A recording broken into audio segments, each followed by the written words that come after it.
fearlessly talking about the biggest stories that matter to you the most. Breaking news, John Calipari is finalizing a 5-year deal to become the Arkansas Razorbacks' next head coach, covering college sports like no one else. The biggest guests in sports. We now welcome in Hall of Famer Jim Calhoun. Such a pride I had, I came to Connecticut. The legend, Tim Tebow, joins us. We'll run it back. I like it. The legend, Herschel Walker.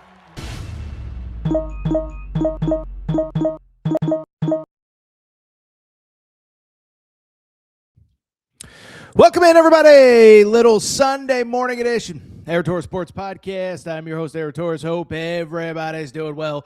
Hope everybody's having a great day. I can't believe it, but we are here. It is mid-January, now technically late January.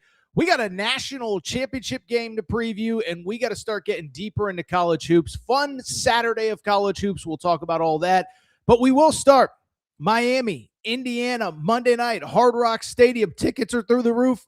Guess what? We have our final preview, final pick, as it feels like not a lot of people back in the U. We'll discuss the game, key matchups, all that good stuff. From there, we will talk a little bit more college football. I think the Darian Mensah story feels like another kind of important tipping point along the lines of DeMond Williams from a few weeks ago. What does it mean? Who's to blame? All that good stuff. Then we got a lot of college hoops to talk. Another rally for the University of Kentucky, this one at Tennessee. North Carolina swept in the Bay Area by Cal and Stanford. These ain't your grandpa's North Carolina Tar Heels. What do we make of that program? And then, oh, by the way, a busy rest of the day. Dan Hurley telling UConn fans, relax after a struggle, but a win. We'll talk a little bit about UCLA. Kind of feels like the Mick Cronin era has run its course. Arkansas taking another loss. A lot to get into. Loaded show. Before we get started, a couple quick reminders. One, make sure you are subscribed to the Aaron Torres Pod YouTube channel. New clips and videos going up every single day. We do appreciate your support. We're closing in on 70,000 subscribers. So if you love college football, if you love college hoops, tell a friend, share the show. We really do appreciate any support you can give. It is worth noting that as we get out of football season, one, a lot more college basketball content, but two, also probably the second or so to last Sunday show that we'll have. We'll start doing this show in the evening times. Not going up against the Shield today, but more evening shows on Sunday. The Tuesday, Wednesday, Thursday morning shows will remain the same. You know what else will remain the same?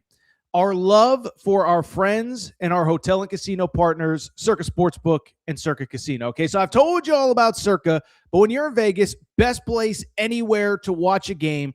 Stadium Swim is awesome. Biggest sportsbook in the world.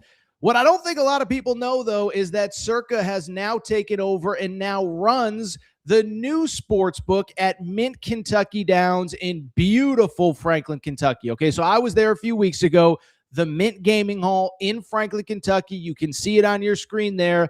Beautiful facility. The sports book is now a Circa sports book, and all the same great amenities that you get in Vegas, you're going to get in Franklin, Kentucky, about 40 minutes or so from Nashville, about 20 minutes from Bowling Green.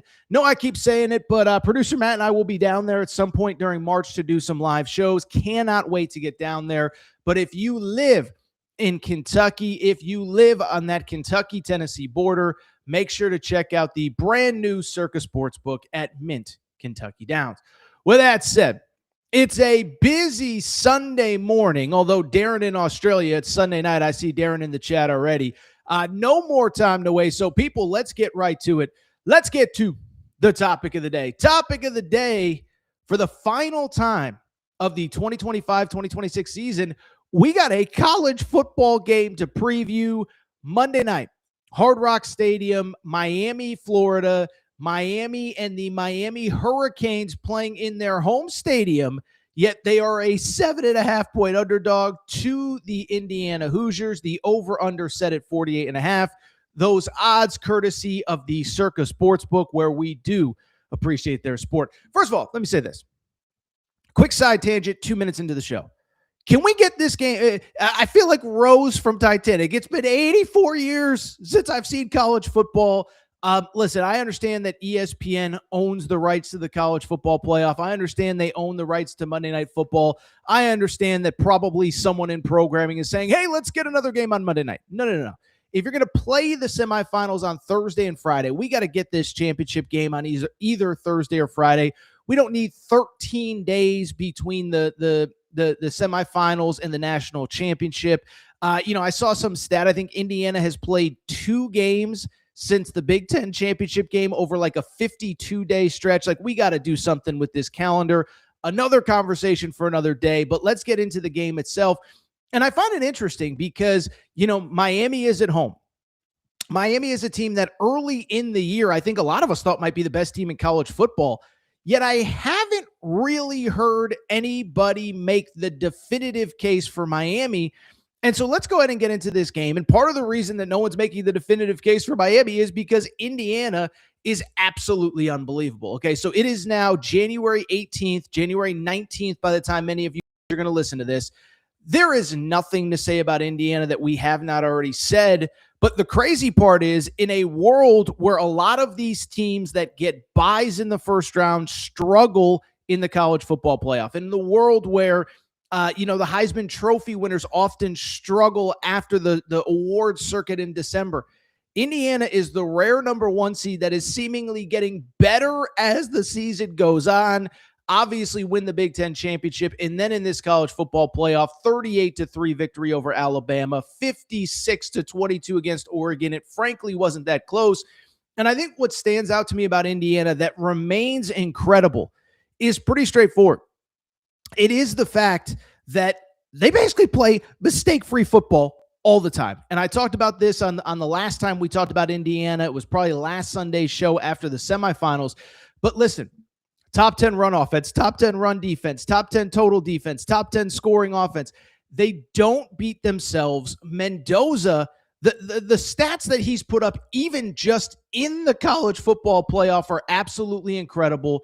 31 of 36 passing. That's an 86% completion percentage, 8 touchdowns, no interceptions. Yes, you know what that means. He has more touchdowns than incompletions in this college football playoff. Oh, by the way, they're averaging over 200 yards rushing against Alabama and Oregon. And oh, by the way, these are the stats that continue to amaze me. Even now, having played 15 games, so they've played 2 more games than every good team in college football and 3 more games than a lot of teams. Indiana is still in the top 10 nationally in fewest turnovers. And oh, by the way, fewest penalties, 55 total penalties in 15 games all year. And I believe the stat is 8 total turnovers in 15 games. I mean, when you're playing 3 more games than everybody else and you still are in the top 10 nationally in both categories, it is absolutely incredible. And that's what Miami is up against on Monday night.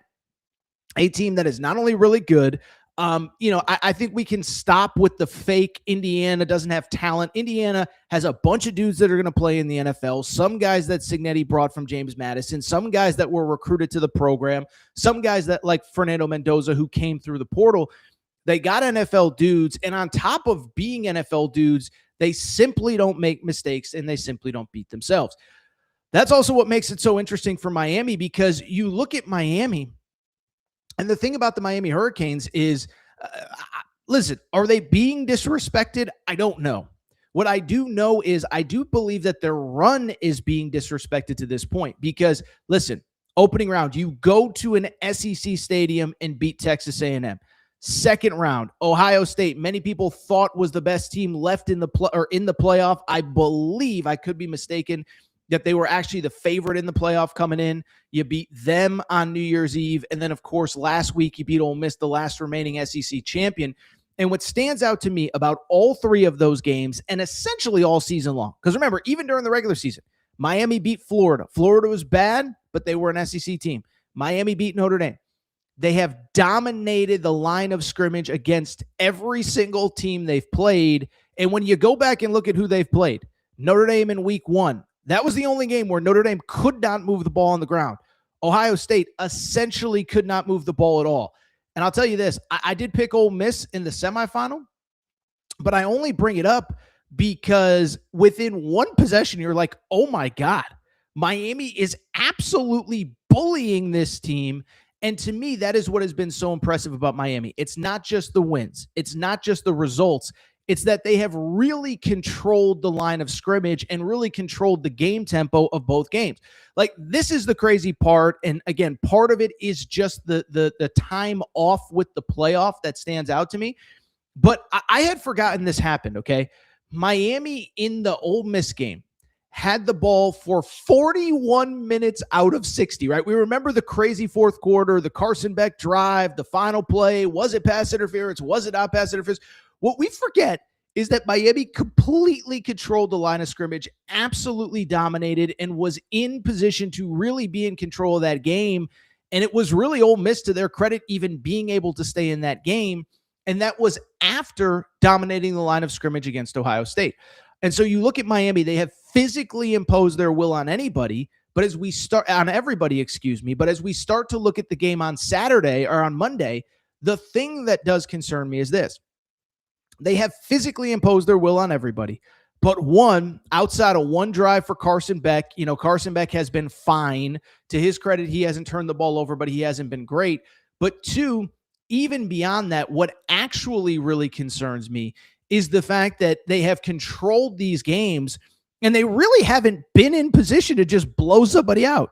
10-3 at A&M. Now, I understand there was wind, whatever, but you beat Ohio State 24-21. Remember, part of that was a pick six return for a touchdown. Well, we can't expect that against an Indiana team that doesn't turn the ball over. And then on top of that, you go back to the Ole Miss game. That was a game that they were in complete control in, and we talked about it last week. It was a game that they should have – it shouldn't have even been close going into the fourth quarter, yet it was. And so that's what concerns me about this game.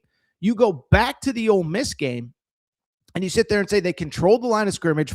Two-thirds of the game they had the ball, and yet it was 17-16 going into the fourth quarter.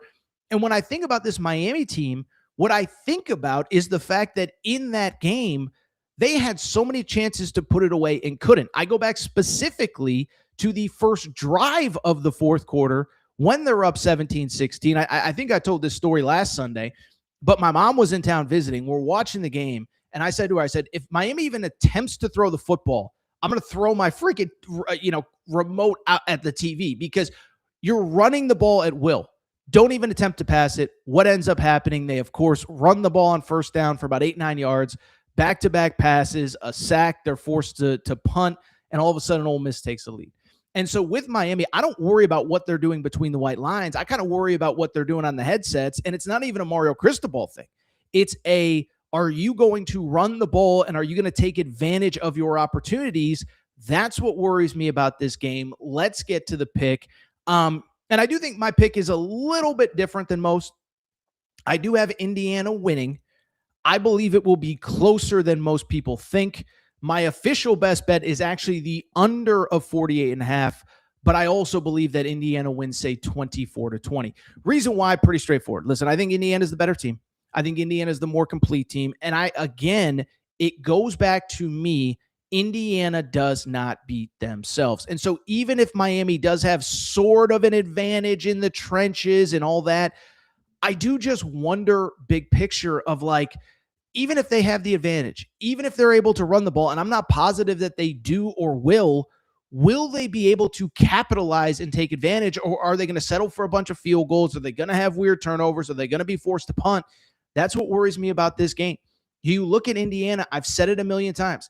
They simply do not beat themselves. Now, I believe that this is the best team that Indiana has faced in the college football playoff since the Big Ten championship game against Ohio State. And it is worth noting one thing. I think there's this notion that Indiana has just destroyed everyone all year. That's not the case. And what the narrative comes from is a lot of people that probably did not watch Indiana until the Alabama game on New Year's Day. Remember, it was a 13-10 win over Ohio State in the Big Ten championship game. Remember, that was a game where Ohio State missed a field goal late that would have sent the game to overtime. Indiana also struggled with Iowa. Indiana also struggled with Penn State. And I'm not even criticizing the struggle. I'm just saying, this notion that they haven't even been tested all year simply isn't true. And so I just bring it up because I think Indiana wins. But listen, the line of scrimmage teams, the really good ones, They have given Indiana more trouble than anybody else. And I do think the big question for me now is, can Miami capitalize and take advantage? Like I said, I do have Indiana winning the game 24-20. I think it's close. I think it's low scoring. My actual best bet is the under. Those odds, of course, provided by Circa Sportsbook. The over-under is set at 48.5. That's my official best bet. The under of 48.5. I have Indiana winning 24-20. Indiana is a 7.5-point favorite at Circa. Really quickly, because I do want to get to a lot of college hoops, and we'll be doing a lot of college hoops on this show going forward.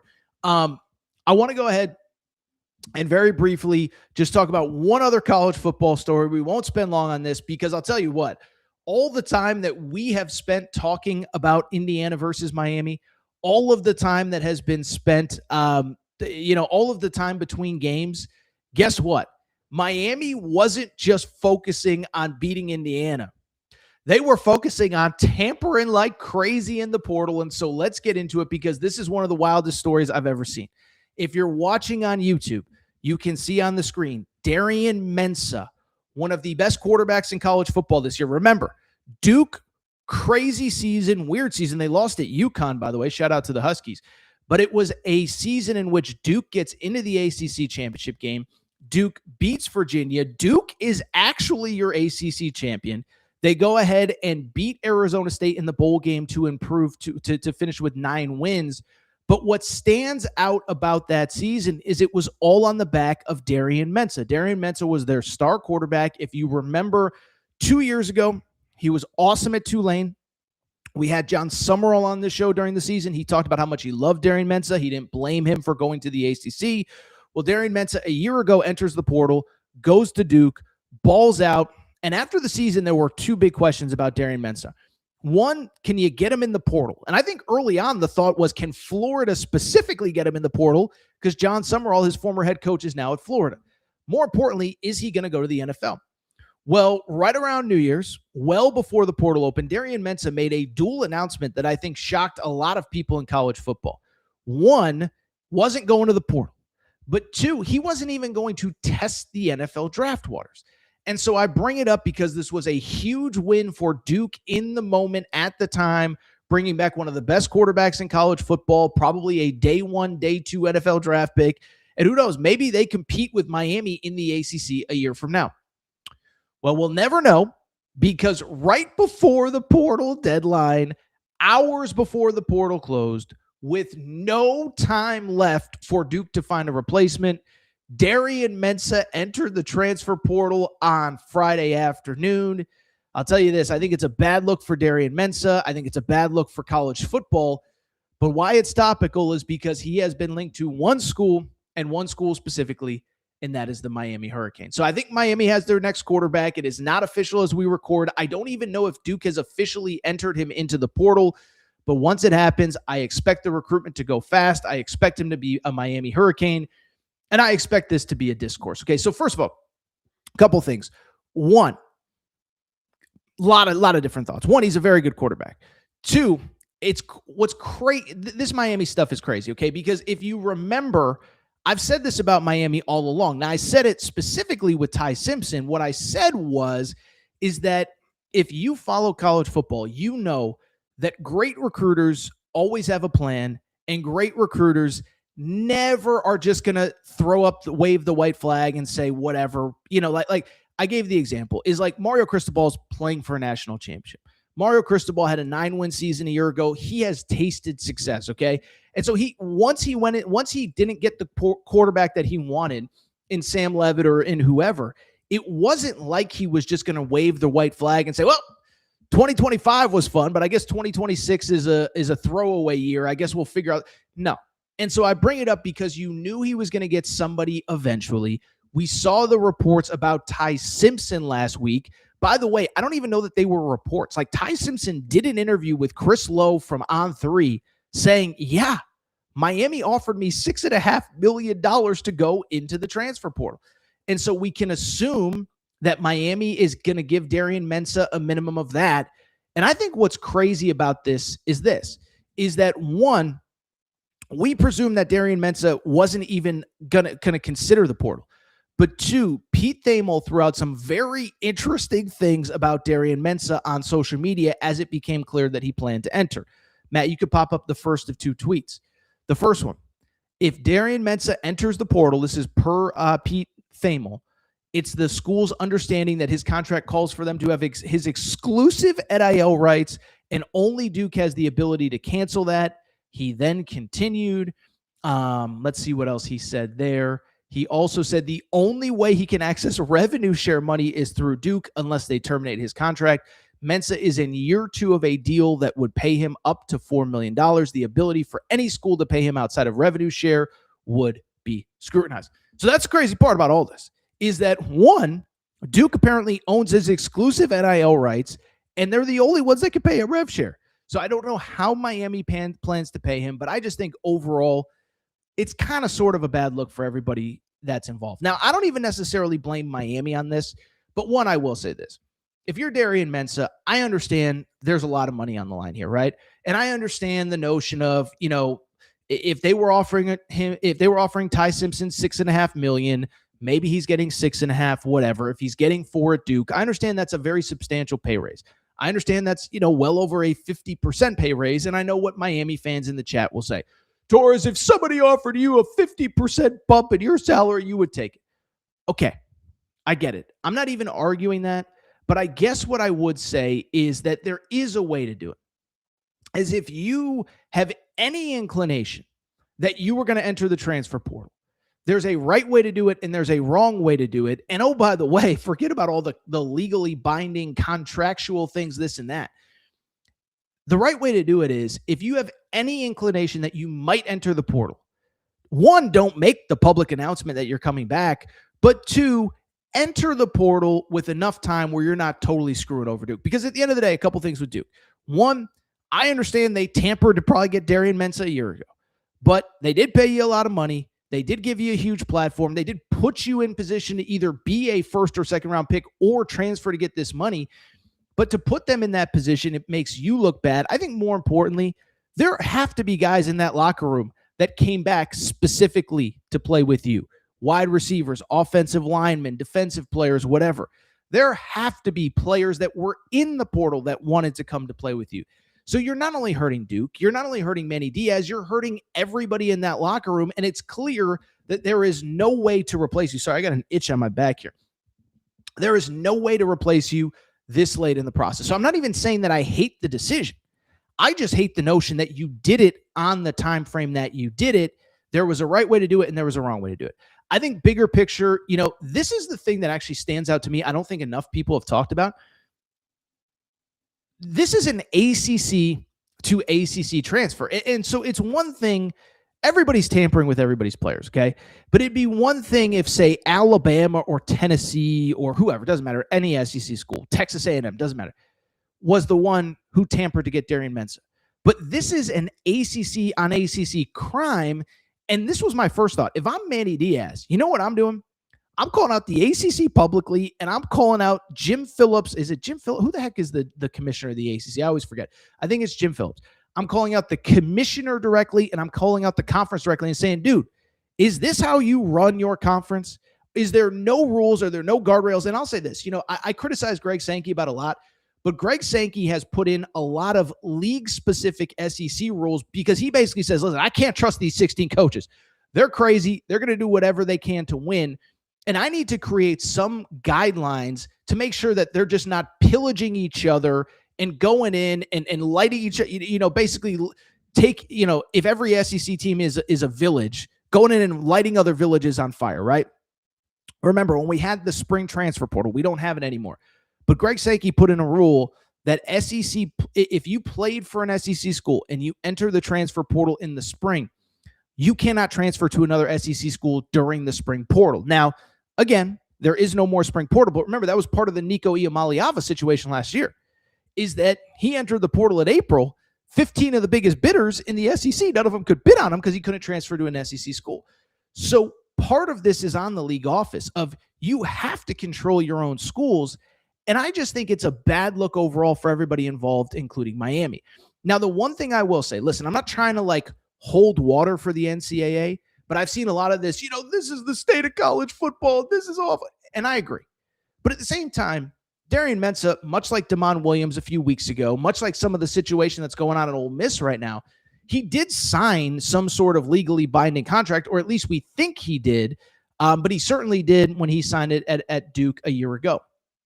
And so I bring it up because to me, it's hard to say that the NCAA can do anything if he has a legally binding contract at Duke, if there's some sort of buyout involved. And I don't even think that was in the Pete Thamel tweets, but Ross Dellinger reported that there's absolutely a buyout. And so if Miami wants to pay the buyout to get him out of his contract, I don't know what the NCAA or the CSE or anybody in charge is supposed to do. I just bring it up to say I think it's a bad look overall. Now, I do think when Miami lands this guy, they got themselves a hell of a quarterback. And listen, without knowing what the rosters look like, they're going to be overwhelming favorites in the ACC again a year from now. Now, I will say for Darian Mensah, not a great look. I also think if you're leaving Duke, just go pro. I think it's kind of weird. Like, I'm as pro college sports as anybody. I do think we've kind of lost the plot line here when this dude's like, you know what? I'll just transfer to make more money rather than go be a professional. So we'll see what happens. We'll see if it works out for him. By the way, never forget, this is his third school in 3 years. This will be his third coaching staff in 3 years. There's no guarantee it works. But just bring it up because Miami, they got the job done. I don't even necessarily blame them. I don't blame the system. I just blame this crazy, crazy, crazy situation that we're in. And in a lot of ways, I blame Darian Mensah for saying, you know what? I made a commitment to my team and I'm leaving. Anyway, you know what I made a commitment to? You. So this is what we're going to do. We're going to take a quick break. We're going to come back. When we do, we're going to talk all sorts of college hoops. Now, I do want to get to some questions in the chat. The chat is humming here on a Monday or on a Sunday, excuse me. We'll take a quick break, answer your questions, talk hoops. Be right back. All right, we're going to get back to the show in a minute, but before we do, let's be real. Nothing ages you faster this time of year than following your favorite college football team. The recruiting, transfer portal, NIL, maybe you had a coaching change, maybe you're even getting ready for a postseason game. Well, unless you're Notre Dame, another conversation for another day. But it leaves wrinkles and does a number on a man's face. That's why, folks, I use Tiege Hanley. Yes, I've been telling you about Tiege Hanley. I started using it about a month ago now, and I'll tell you what, I look better and my skin feels better even during this hectic time of year. Among my favorite products, the Super Serum and Eye Serum, they've been legit game changers. Fine lines, softer. Under eye bags, way less brutal. Yeah, I might be up all hours of the night watching all sorts of games, but with Tiege Hanley, you'd never know it. What I love about Tiege, everything they make is high quality and designed for us guys. They send you exactly what you need each month, so you don't have to wander around a store pretending that you know what all these labels mean. By the way, ladies, this time of year, this makes the perfect gift for the fella in your life who needs help, your dad, your friend, your coworker, whoever looks like he might have a couple wrinkles rolling in from watching too much film in the middle of the night. Right now, this is what I love about Tiege.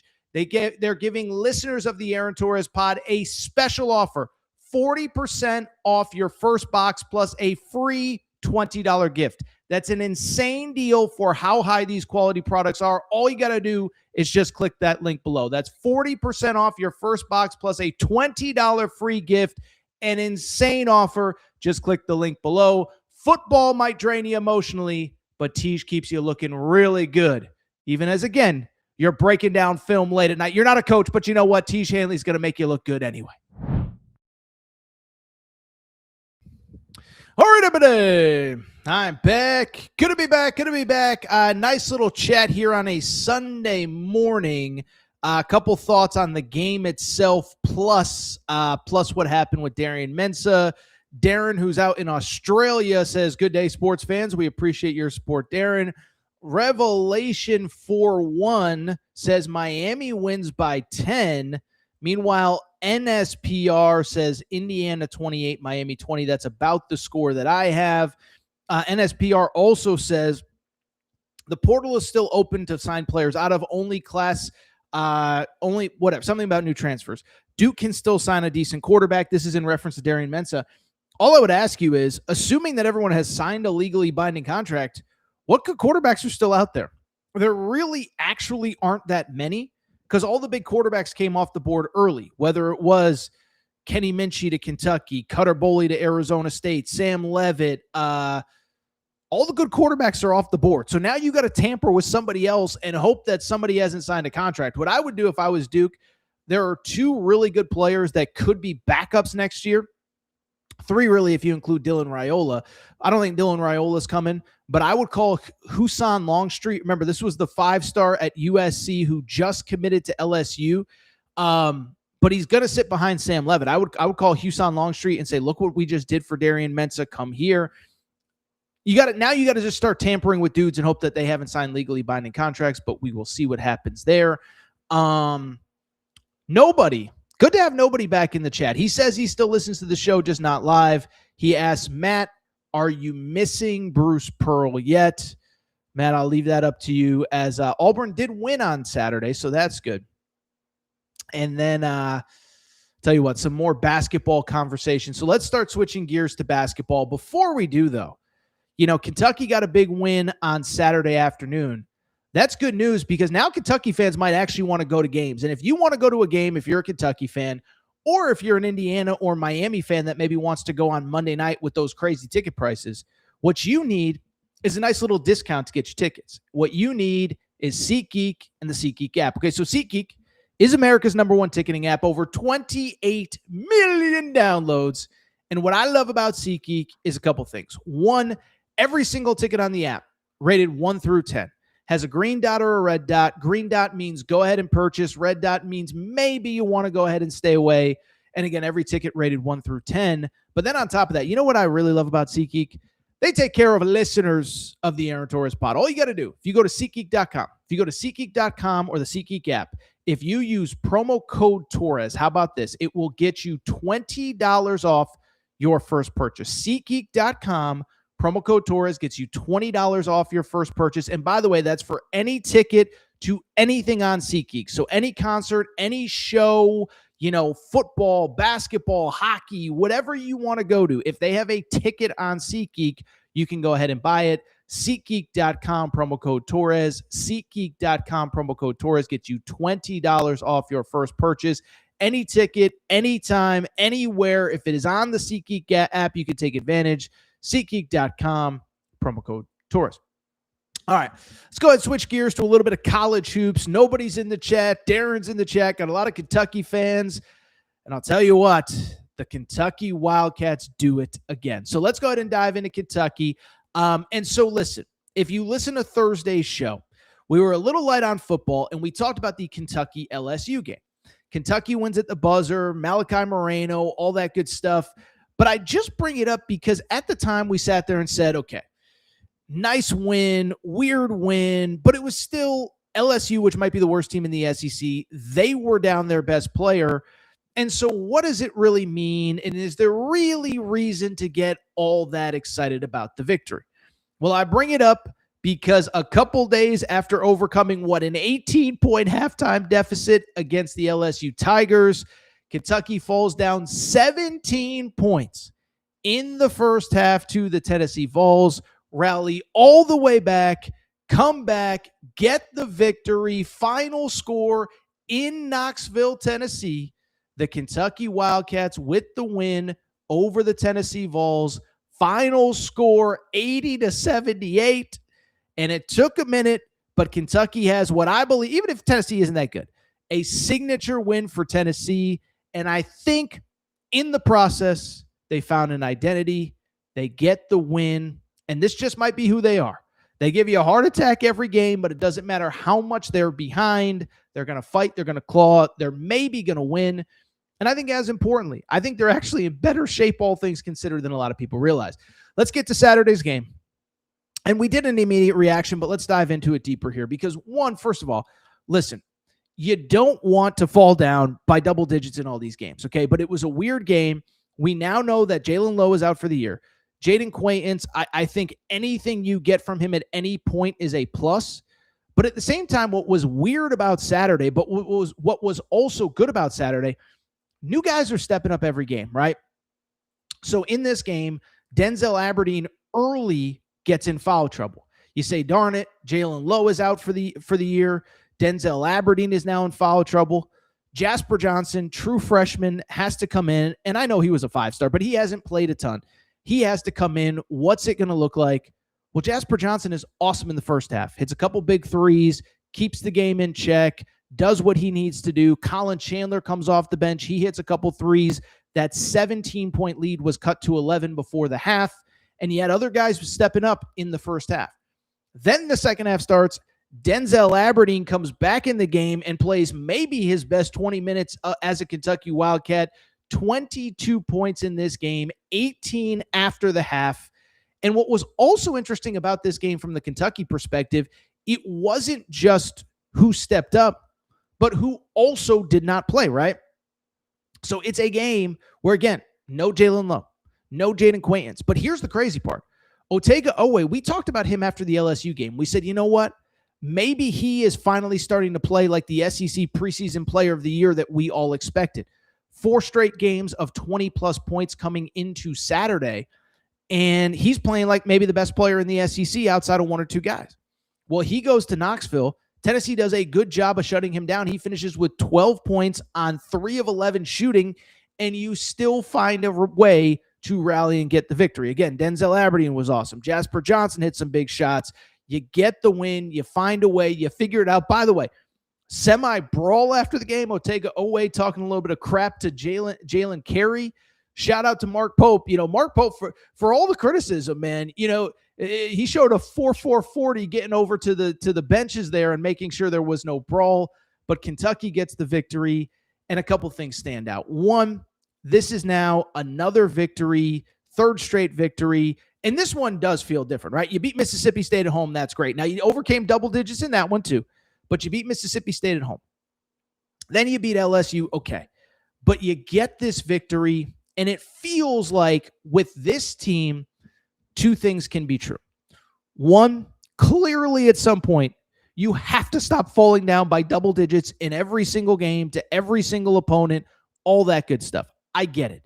That's not a way to live, and you're going to, the cardiologists in Kentucky are going to start, getting booked solid for weeks in advance if you don't start, starting off better. I thought it was interesting. Even Jay Billis kind of joked like, whatever the halftime speech is, just give it before the game.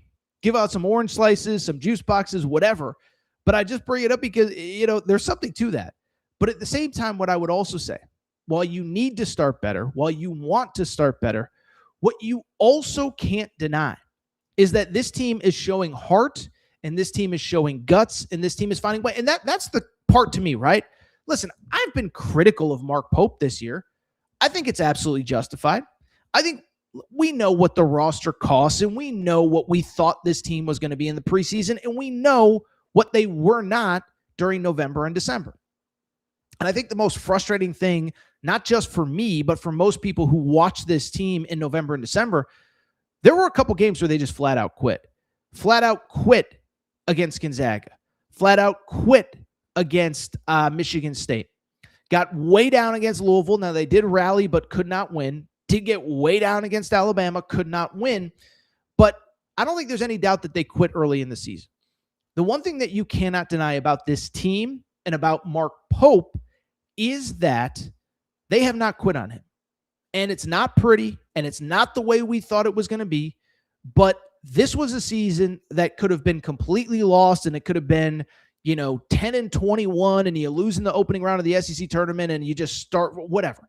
But that is not what is happening, and they are clearly playing hard for this guy, and they are clearly finding ways. And honestly, my biggest takeaway on Saturday was they might have found their identity. Their identity is certainly right now it's falling down too much, but outside of that, it is fearless, unafraid, can't be killed. And I think there's something to that. And I think the other thing that's starting to get lost in the shuffle, guys are starting to find their roles. Maybe it is a situation where fewer guys, Jalen Lowe, we don't have to worry about is he in or out of the lineup. Now it's just Denzel Aberdeen, you have the ball. Jasper Johnson, you're the first guy off the bench. Just trying to think off the top of my head. Jaden Quaintance, you're not playing. Well, Malachi Moreno, you're starting. Brandon Garrison, you're the first big off. It does feel like there is something to that, but also as importantly, they're playing hard, they're hitting threes, And this just might be who they are as a team. Again, I think that's an important note, by the way. The three-point shooting. 11 of 29 from behind the three-point arc in this game. They've quietly started shooting the ball better, and I think this is who they are. I think they have found their identity. They can't get by simply by overwhelming teams with talent. Now, I thought they'd be able to in the preseason. That's not who they're going to be, but you know what? Different guys stepping up every night and playing hard and never quitting even when you fall down. And I think bigger picture, as I look at this Kentucky situation, I think there are two things that you have to feel good about if you're a Kentucky fan. The first one, the SEC, and I keep saying it, it ain't overwhelming, man. And beyond that, you look at the Kentucky schedule, it's not as though this is a totally lost season where every single game's an embarrassment, whatever. First of all, I go back to, and I forget who said this 3 or 4 games ago. It might have been after the Mississippi State game. But somebody said, they were like, dude, at the time Kentucky was, I guess, 10-6 after the Mississippi State game. But they brought up the good point. No, that's not acceptable. Yes, you need to be better. But you go back and look at the season. The Missouri game, you were up by 6 with 4 minutes to go, could not close out. The North Carolina game, you went 9 minutes without scoring, and you still only lost the game by 3. 2 disastrous performances and disastrous stretches, and you still could have won both games. All of a sudden, you win those 2 games. You're sitting there at 14-4. You're tied for first in the SEC, and we're not even having any of the conversation that we had about this team being bad and this team quitting and this team stinks and this team's that and this team, whatever. And so it really came down to 2 bad stretches against 2 teams that you easily could have beat, and we're having an entirely different conversation about this team. But then, and I keep going back to this part, the part about the SEC not being that good. Now, it's not bad. There's not a lot of games that you can just walk in and you can play a C+ and just win by 12 or 15 or 20. But conversely, who is the overwhelming great team? There is no Auburn from last year in this league. There is no Florida from last year in this league. There is no, everybody was better last. Tennessee was better last year. Ole Miss was better last year. And you look at this league right now, half of the league, 8 teams through 5 games are sitting at 4-1 or 3-2. So as bad as it was for Kentucky, you're 1 game out of first place. You easily, if you just closed out Missouri, would be tied for first place with Florida and Vanderbilt, or with Florida and Texas A&M. And it's not as though anybody is unbeatable in this league and you can't keep picking up wins. Now, if you don't show up against Texas on Wednesday night, you're going to lose that game because Texas proved they beat Alabama, they beat Vanderbilt, they can play with anybody. Conversely, they lost to A&M at home on Saturday. You don't show up ready to play, you can lose to Ole Miss, but you can beat them too. You show up ready to play at Vandy, you can win at Vandy because Florida just did it. So I think if you're a Kentucky fan, there's a lot of reason for enthusiasm. There is a lot of reason for excitement. 4th straight win in Knoxville. Kentucky owns the Tennessee Vols, specifically in what we used to call Thompson Bowling Arena. What do they call it? The Food City Center now. It's Thompson Bowling Arena to me, TBA. TBA, can't quite call it BTA, but Kentucky gets the win in Knoxville. Let's switch gears. Let's talk about a team that certainly did not get a win of note on Saturday. That is the North Carolina Tar Heels. Okay, and so North Carolina, I have done the 7 stages of grief and pain and agony with North Carolina. Was very critical of Hubert Davis last year, was very critical early in the offseason. But as I've said many times, North Carolina fans said, Torres, give us time to put this roster together. We're going to put together a good roster. To Hubert Davis's credit, he did put together a nice roster. And early in the season, I gave Hubert Davis his flowers.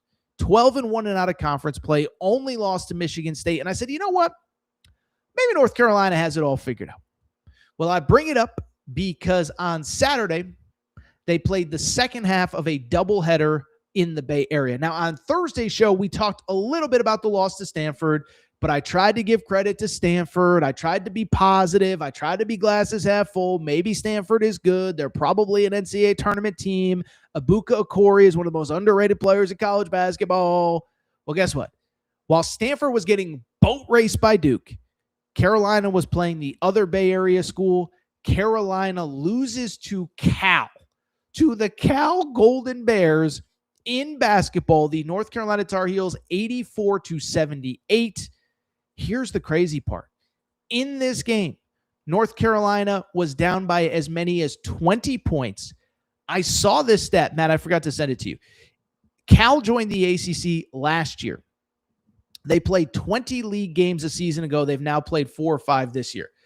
Cal, in all of its league games, had never once led start to finish in any of their now 26 ACC games.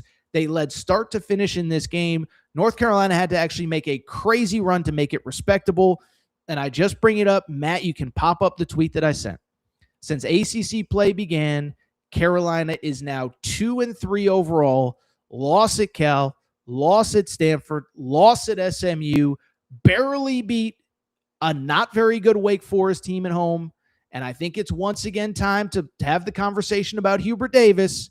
And I think the biggest difference between this year and last year is there are absolutely no excuses. There are absolutely some negative trends going on, and North Carolina is simply losing games they should not. And I'm just going to say it. You start looking at the schedule. You start looking at what's left.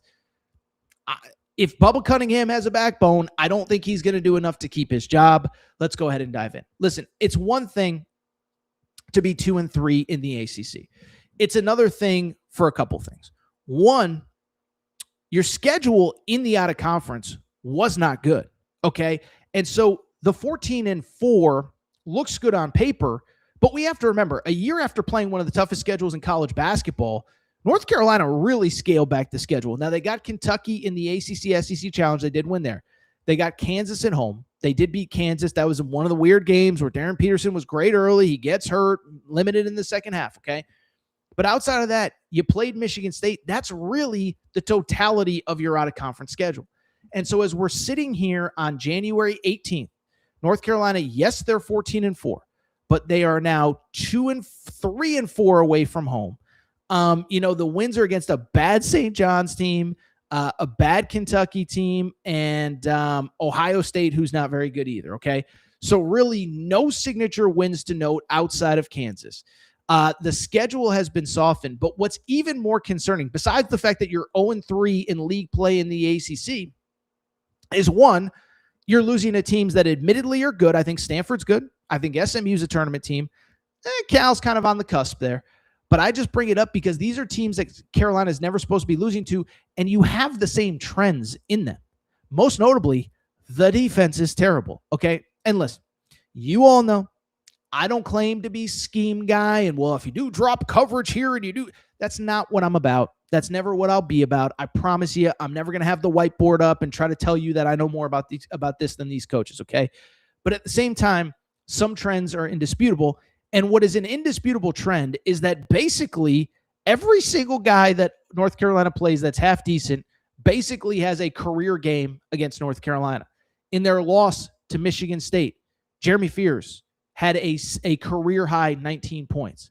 That doesn't even sound bad compared to what's happened the last few weeks, because you go back to the SMU game, Boopie Miller, who is admittedly a very good guard, Boopie Miller finished that game with, let me see here. I pulled up the stats. Give me half a second. Okay, Boopie Miller. How about 27 points and 12 assists? I know he's good, maybe a little bit underrated. He ain't 27 and 12 good, except against Carolina. Oh, by the way, we talked about it the other day. Abuka Okori, 36 points, a Stanford freshman record for any player, let alone a guard. 36 points for Abuka Okori. And then, oh, by the way, on Saturday, as you can see on the screen there, John Camden had 20 points, Day-Day Ames and Justin Pippen, 19 apiece. And so basically the starting backcourt, not great at math, but what is that, 58 points between the three of them. Oh, by the way, North Carolina gave up 97 points to SMU, 95 to Stanford, and 84 to Cal. And so to me, listen, there's been Hubert Davis defenders. There's been Hubert Davis critics. I've definitely been in the critics camp, but I just bring it up because if you're a defender, what are you actually defending right now? You're losing to teams you're not supposed to. You're losing in a manner that you're not supposed to. There are no great wins on the schedule. And here's the crazy part. What makes us think it's going to get better? With due respect to Stanford and Cal, if you're losing to Stanford and Cal, I don't know that's going to get very much better as the schedule gets tougher. And so as you look at the schedule, all you got to do is look at who is left. They actually haven't played anything close to the tough part of their schedule yet. First of all, a week from now on Saturday, they go to Virginia. We'll talk about Virginia in a minute. Virginia might be the most underrated team in the country, 16-2, just won at SMU, at Louisville last week. They're the real deal. On top of that, you have at Miami. I know Miami lost to Clemson. Miami's 15-3 and should have been ranked this week. You have at NC State. I know Will Wade hasn't totally figured it out yet, but you're going to walk into that place, be ready to go and beat Will Wade's team in a hostile environment? I don't know. You still have Clemson at home, which is, again, a very good basketball team. You still have Louisville at home, which who knows? Maybe by the time you play Louisville in late February, they'll actually have Mikal Brown Jr. back. If he's not back then, you got issues. Virginia Tech is a good team. And oh, by the way, you still have 2 games with Duke. And so, again, I'm just looking at the facts here.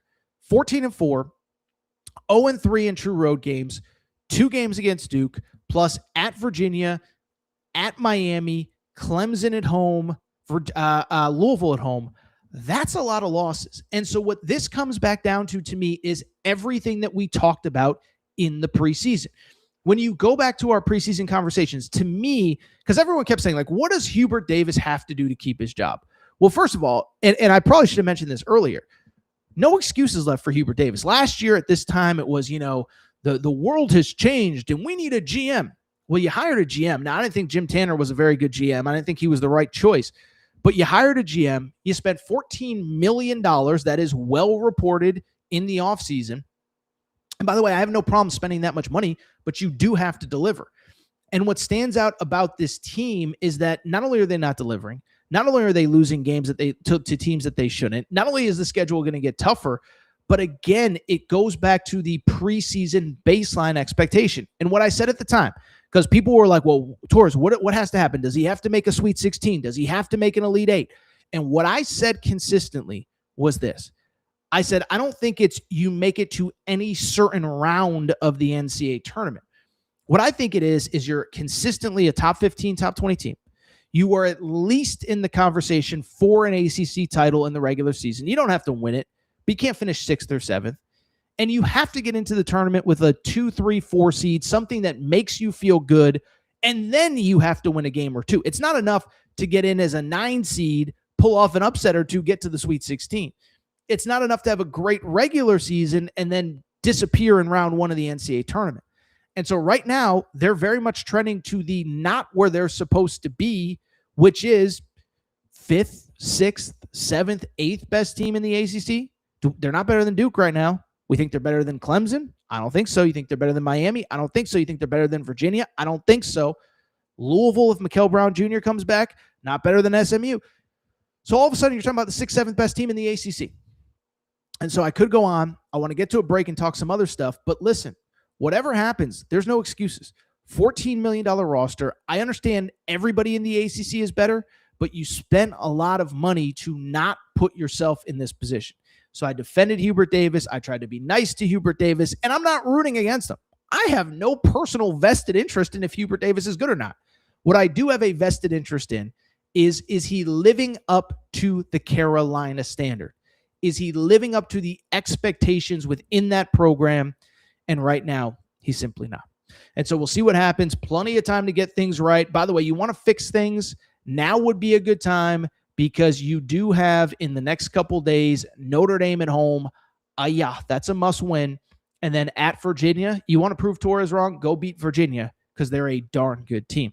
Speaking of Virginia, we're going to come back. We'll talk about them. We'll talk about UConn, couple other results. UCLA has the Mick Cronin era run its course. What's going on with Arkansas? Take a quick break, talk about it all. Be right back.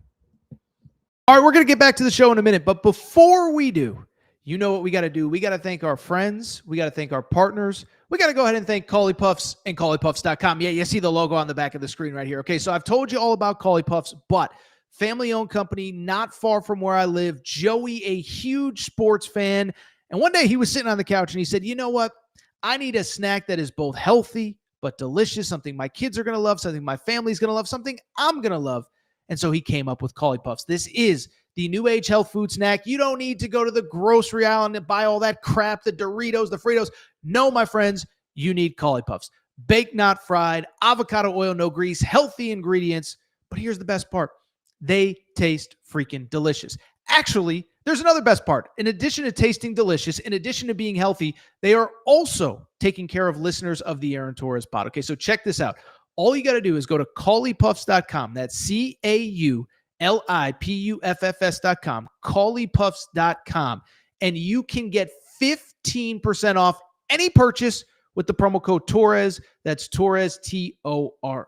It's that simple. 15% off any purchase, one bag to try them out, 100 bags to cater a party.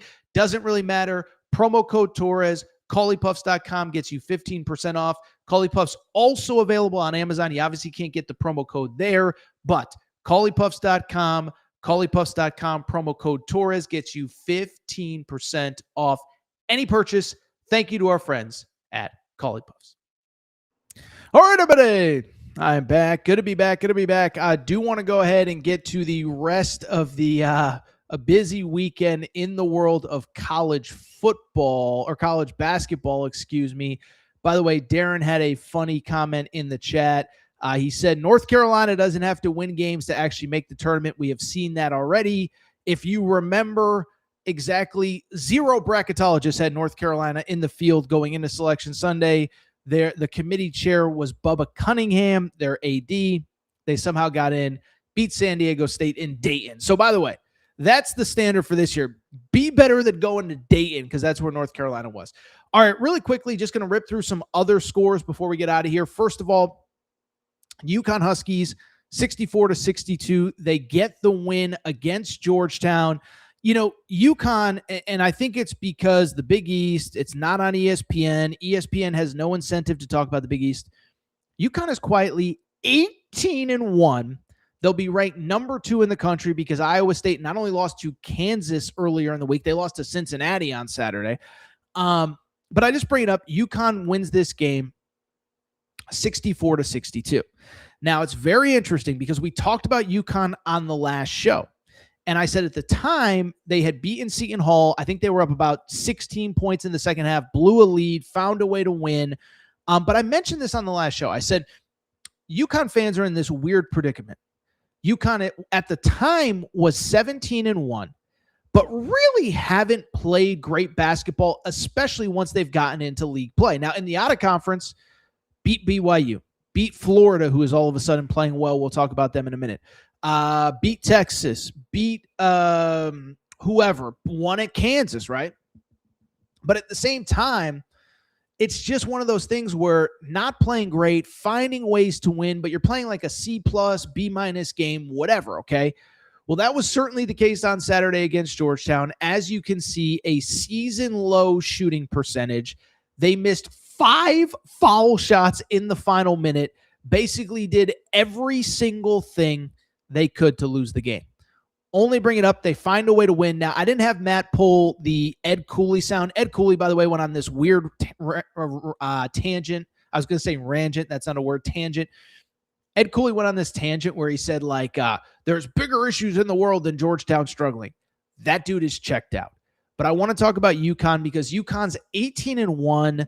Again, not really playing that well. And I think Dan Hurley is starting to sense that his fan base, you know, and I'll give credit to Hurley. Like, I think he always understands the pulse of the fan base. And so I think he understands that everyone is happy with 18-1.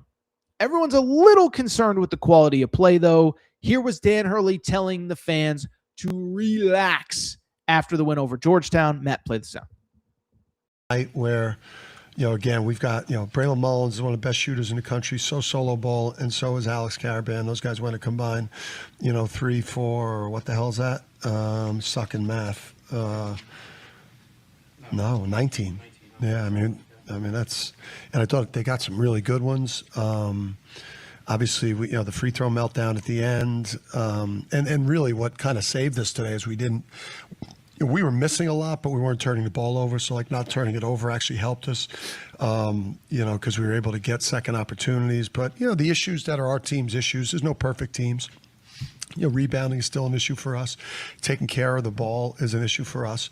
But I don't think we should have our fan base or anyone like nitpicking an 18-1 team that's 8-0 in the league. I think you should just be thrilled that you have a program and a team that is 18-1 and 8-0 in the league and ranked second in the country. Just be happy about that. Don't nitpick the players. You want to nitpick the coach. All right. But team's got a lot of growth to get better. That was Dan Hurley after the game saying you want to nitpick the coach, don't nitpick the players. Good place to be if you're a UConn fan. UConn 18-1, a lot of work to do. They actually have a full week off. Now, they've already played, it's kind of crazy. They've already played 8 league games. So they are 8-0 in league play. They have already played 5 league road games. They have won at DePaul, at Xavier, at Providence, at Seton Hall, now at Georgetown. Outside of the Seton Hall win, none of them are great, but UConn gets the win. They now have a full week off. They do face a pretty good Villanova team the next time they take the floor. Villanova, by the way, just beat St. John's earlier on, or just fell to St. John's, earlier on Saturday. St. John's, by the way, for all of Rick Pitino's consternation early, Rick Pitino and St. John's are now 13-5, 6-1 in the Big East. And they have won 4 straight. It's looking like UConn and St. John's are the class of the Big East, just like we all expected. A lot of people expected Florida to be the class of the SEC earlier in the season. Tough out of conference. They end up losing to Arizona. Doesn't look so bad. Losing to UConn. Didn't look great in the out of conference. But I got to give credit where it's due. We're not going to spend a ton on this game. But Florida does go to Vanderbilt. They win 98-94. And quietly, Florida has won 7 of its last 8 and 4 of 5 in SEC play. By the way, not sure if you've looked at the SEC standings.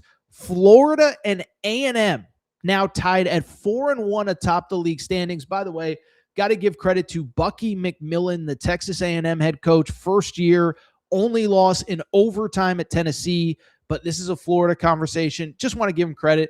Listen, the guards are playing a lot better. Thought it was funny. Not sure if you guys saw this on the broadcast, but the Florida equipment staff left some jerseys at home. So Boogie Flan was wearing 33. Xavier Lee was wearing 99. I think just let Xavier Lee wear 99 going forward. He's kind of one of those quirky players anyway, but Florida gets the win. The front court has never been an issue. The back court is playing the way that people thought. I just want to spend half a second giving them credit. Sorry, I got an itch on my nose here. As Florida gets the win, 4-1 in the SEC, tied with A&M atop the league. Oh, by the way, Vanderbilt, which was one of the last undefeated teams, now takes a second straight loss. They, of course, lost to Texas on the road earlier in the week. Vanderbilt now has taken a second straight loss, and it does not get any easier for Vandy, who now has to go to Arkansas, at Mississippi State, Kentucky, and then at Ole Miss. So 3 of their next 4, are on the road. The only home game, a Kentucky game next week that we all know is going to be 90% Kentucky fans.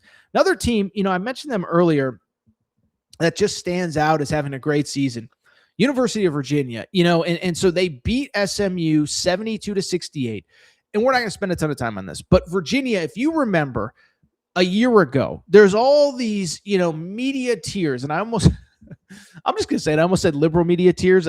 Probably not appropriate for this particular conversation, but there's all these media tears about Tony Bennett retired and all these legends of college basketball are leaving. And I said, Tony Bennett's been kind of checked out for a while. Tony Bennett does not want to, coach in this era. He doesn't want to deal with NIL. He doesn't want to deal with players leaving every year. Bring in somebody else, raise some NIL money, and see if it gets any better.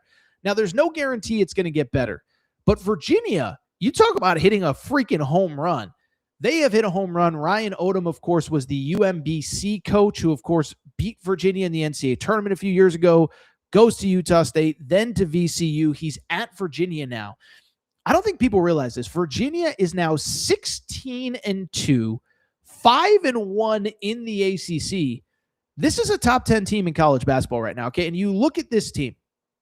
1, coming off one of the most impressive weeks you'll see at Louisville, at SMU. I know Louisville's struggling, but those are 2 NCAA tournament teams that you just beat on the road to improve to 16-2.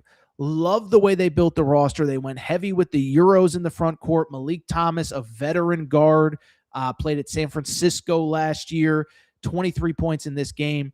But I just bring it up because Virginia, as I said, they're now 16-2. They've won 5 straight. By the way, their only loss in ACC play was that New Year's Eve triple overtime loss at Virginia Tech that obviously they had a million chances to win. I think this is one of the best stories in college basketball. I know nobody really people don't think of Virginia as like this feel-good story. But again, everybody was crying tears because Tony Bennett retired. And I think for this era, they upgraded at head coach. They got a coach who actually cares about NIL. They have a coach who actually cares about coaching in the modern era. Virginia 16-2, one of the best stories in the sport. You know who's not one of the best stories in the sport? Let's switch gears. Let's talk UCLA. Okay, so it was interesting. During the early window of college hoops, so this was the Tennessee-Kentucky game, whatever. I'm kind of locked in on Tennessee and Kentucky. It's this back-and-forth game. Kentucky's rallying. And I have a buddy who's a huge UCLA fan. And he texts me and he says, Torres, we got to fire Mick Cronin. And I'll be honest, didn't even really realize that UCLA was playing in that moment.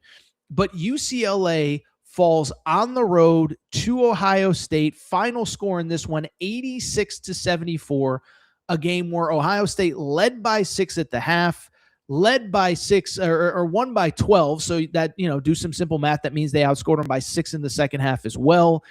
UCLA with the loss. This was a preseason top 15 team. Clearly spent a lot of money in the portal to bring in Donovan Dent and others.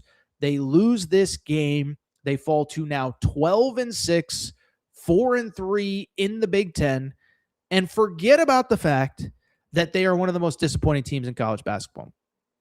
It just feels like this Mick Cronin thing, which started out so well, the bubble Final Four, 3 straight Sweet 16s, feels like it's kind of run its course. Don't know that you can get out of his contract even if you wanted to, but it just feels like it's run its course. Now, first of all, part of it is Mick Cronin does not help himself. Worst press conferences ever.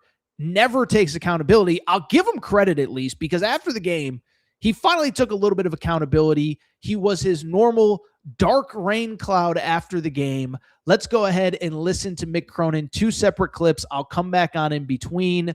Here is Mick Cronin talking about his team's performance after a 12-point loss to a not very good Ohio State team. Defense and rebounding tonight were problems. Gave up 54% almost, 53%. They missed 25 shots. They got half their rebounds, almost 49%. They're 12. They got 12. So we only get 13 defensive rebounds. If they're live ball shots, if they're 25 misses, they got 12. We got 13. You got no chance. So highly disappointed in getting our ass kicked physically and our inability to play defense. What can be done? I offer no excuses. You blame me. Blame me. I recruited them. I signed them as free agents. We're not going to win meaningful games if we can't stop the other team. Mick Cronin looks like he's in a hostage video right there. I think he actually would just prefer to be kidnapped at this point. But Mick Cronin clearly not happy. He's asked if he can do anything to fix the current situation. More Mick Cronin. Nothing. I can't trade guys. You're going to get dirty. You get your ass kicked physically. You don't defend in the Big Ten, you're going to lose. You got anything? It cracks me up. I'm not a UCLA fan, but I can't trade guys. We get our ass kicked physically, all of that. But I'm just here to tell you, man, it really does feel like it's totally run its course. Okay, so for people who don't know my background, I'm from Connecticut, grew up a Husky fan, but I do live in LA now. And I can just tell you, there is just weird vibes across the board. Now, it doesn't help that Mick Cronin, now, by the way, Mick Cronin was always nice to me when I dealt with him. So I don't even have criticism of Mick Cronin. But every time he takes the mic, it's one complaint after another. It's the travel. It's the Big Ten. It's the schedule. It's his players. It's the fans. And I think this is the year where it's all kind of starting to come to fruition. One, first of all, the team just isn't good enough. 12-6 overall, preseason top 20 team. Donovan Dent has certainly probably been one of the more bigger disappointments in the portal. He's averaging 12.5 points, 6.5 assists. He's not shooting the ball well at all, 15% shooting from three. I actually had this thought. I don't know if he ever seriously considered Kentucky, but I think it was one of those, probably would have been better for him and for Kentucky if he had just gone to Kentucky, because he doesn't fit with what Mick Cronin wants to do. So portal whiffs, team isn't very good. Attendance is down. If you remember, and we didn't really talk about it on the show, but a few weeks ago, he was asked about attendance. He goes, talk to Martin Jarman, my AD. That's out of my control. Well, it's kind of sort of in your control. One, put a good product on the floor, but then two, on top of it, help promote, give the fans a reason to show up. And then three, he kind of butchered the schedule, right? Like, you look at the schedule, UCLA more than anybody, and I understand they don't want to travel a lot in out-of-conference play because of the fact that, you have to travel so much during Big Ten play. But at the same time, in the out-of-conference, they played basically two meaningful games. They played Arizona at the Clippers Arena. They played Cal at the Warriors Arena. They played Gonzaga in Seattle. Best in out-of-conference home game was Arizona State. Woof. And then obviously you get into Big Ten play, there's no momentum or excitement for the team. So you don't create any momentum in the out-of-conference. You're not winning in conference. And like I said, I just think it's run its course, right? Early on in Mick Cronin's time at UCLA, listen, he did win a lot of games. I think it's also increasingly obvious he obviously rode the coattails of a lot of Steve Alford's recruits. First year COVID cancels the season, but they were clearly trending in the right direction. Second year bubble Final Four. Third year Sweet 16. Fourth year was really his best year. That was unfortunately when Jalen Clark, his star, got hurt right before the NCAA tournament. But I only bring it up, those were all Steve Alford players. Jaime Jaquez, who's obviously, I think, still playing well in the NBA. I don't watch much NBA this time of year. Jaime Jaquez obviously was a Steve Alford recruit. Tiger Campbell, 4-year point guard for Mick Cronin, was a Steve Alford recruit. Some of the big guys, Cody Riley didn't stay all the way through, but he was a Steve Alford recruit. Jalen Clark was a Steve Alford recruit. And so you look, early he was able to recruit the right guys to fit around them, but the whole program has kind of fallen off since then, right? After those guys left, you had the disastrous 16 and 17 season, what would have been 23-24, where Mick Cronin basically says, we're the Cincinnati Reds, we're not the Dodgers, this being in an NIL world. You raise a bunch of money in NIL. Last year, you're fine, but you're not good. By the way, you then, lose Adai Mora because you're not playing him. Adai Mora is the backbone of one of the best teams in college basketball at Michigan. And now fast forward, you're losing again this year. So it's 3-4 years of disappointment, 3-4 years of no excitement. And like I said, it's kind of just feels like it's run its course. You did the, ride the coattails of veterans. Then from there, you went Euro. It did not work. I will tell you this. I think the Adai Mora, if we get any UCLA fans in the chat, let me know. Living in LA, I think that was kind of the tipping point. It was like, dude, you had a 7'3" dude that changed the game every time he came in, and you couldn't figure out how to use him or even put him on the court. He then goes to Michigan and immediately turns into one of the best two-way players in college basketball, currently averaging 11.7 boards to go along with almost 3 blocks per game, and he's averaging 2.5 assists. And so you look at this team, it's a total disaster.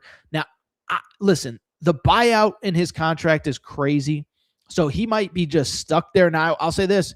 I know for a fact he's been trying to get out, right?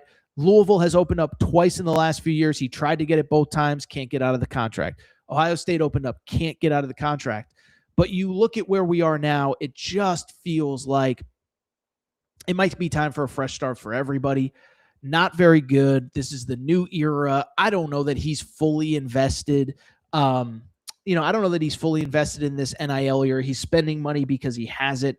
Just feels like it's time for a fresh start. By the way, it's kind of crazy if you really think about it. This was supposed to this was supposed to be, if you look at it, a year that is slow in the college basketball coaching carousel, I don't think it's out of the world the possibility that North Carolina opens up, that maybe, just maybe, UCLA opens up, and Kansas. I think Bill Self is one Darren Peterson cramp away from just being like, I'm out. But, yeah, it's pretty crazy. Really quick, you know what? I was going to talk Arkansas, but we're an hour and 15 into this show. I don't even think Arkansas fans want to talk Arkansas after what happened on Saturday afternoon. Arkansas loses to Georgia. It was a game, if my math serves me correct, I believe they fell down 21-2, rallied all the way to essentially tie the game. It was, I believe, at one point a 20-3 run in the second half. You thought they were going to win. They do not. One, I'll just be quick. We're going to talk Arkansas, obviously. I'm not going to spend 10 minutes on this. Nick Pringle has not been good enough. I didn't think he was that good in the portal. I thought he'd be your backup 5, play a couple minutes, throw some elbows. He had a very costly sequence late where he had the ball under the basket. It gets stripped, leads to a 3 in his face. That was basically the deciding factor in the game.